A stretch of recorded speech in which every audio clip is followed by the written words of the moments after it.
Good morning everyone and welcome to Mission Alive. Mission Alive for me today took me a long way from Australia. Sally, my good friend, had helped me to write my book, A Grand Adventure. And then, before that, we had become closer friends because in 2017, she invited me to her daughter's wedding in Canada. Her husband, Tim, had been flying backwards and forwards to Afghanistan, helping to set up schools, teachers' colleges, and everything to do with education, a proper education government department. He thought that if his daughter had been killed in this land, then he should do something after her. He once asked her, "Why do you have to become a soldier?" And she said, "Dad, so that you can come in and bring peace afterwards and bring education." So he did that. So he had accumulated a lot of flying points. So he used all those flying points to buy me a ticket to fly to Canada. So I flew from Sydney to Canada, all in one go, 19 hours. It was a long, long journey, but it was well worth it. I went there for Kate's wedding. When I got there, I went to Prince Edward Island. That's where the famous story of Anne of Green Gables, some of you might know that from your school days, was written. It's a very, very famous island. But it's a very, very what would I say? Undeveloped. It's not modern. It's not ancient. It's gentle. It's calm. It's peaceful. It hasn't got all the modern hustle and bustle. It hasn't got all the modern factories. There's one factory on the whole island, and it's a potato chip factory. I went to a mill, a woolen mill, and what they do in the woolen mills is just make wool out of animals' hair. You can take your dog's hair or your cat's hair or whatever you have. You can even take your own hair and get it made into long strips of wool, long balls of wool, according to how much you take. So I went there for the wedding, and the wedding was a week-long celebration.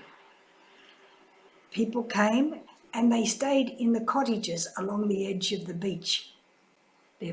Tim and Sally had hired these 12 cottages along the beach for people to stay in during their coming to the wedding. Excuse me. We had the first house, the bride's family. The second house was the groom's family, and the other houses were taken by different guests, many of them Sally's family or the groom's family, Andrew's family. There was a big marquee set up on the grass, and in there we had all the activities. On the day of the wedding, there were lots of activities: hammer throwing, darts, arrows, bows and arrows, who could fire at the furthest. I didn't take part in them, but I sat and watched them and cheered the people on. It was all very interesting. And then in the evening, or the late afternoon, we had the marriage of Kate and Andrew, and then the celebrations in the marquee. And there was dancing, beautiful dancing. These women came with their guitars and their drums and their whistles and their pipes, and they played and they did line dancing. It was so alive. Everybody was up and dancing, including myself.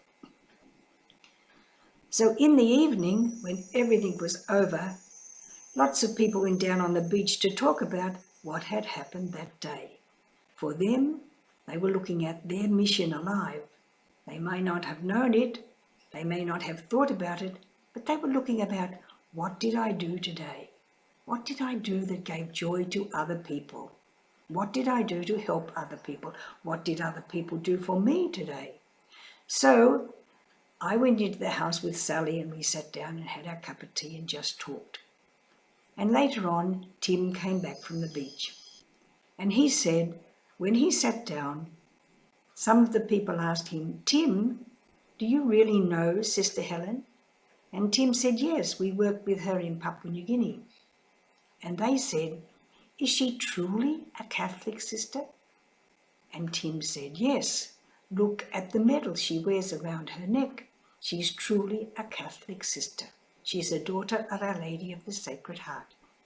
And they said, well, if Sister Helen is a Catholic sister, then the Catholic Church can be safe in the hands of all the nuns in the world.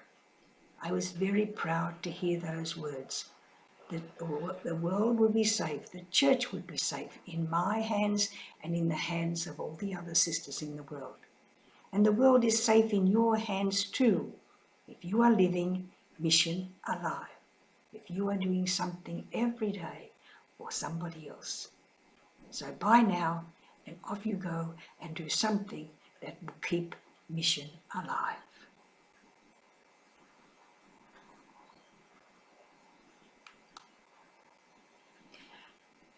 Sorry, that was a bit short, but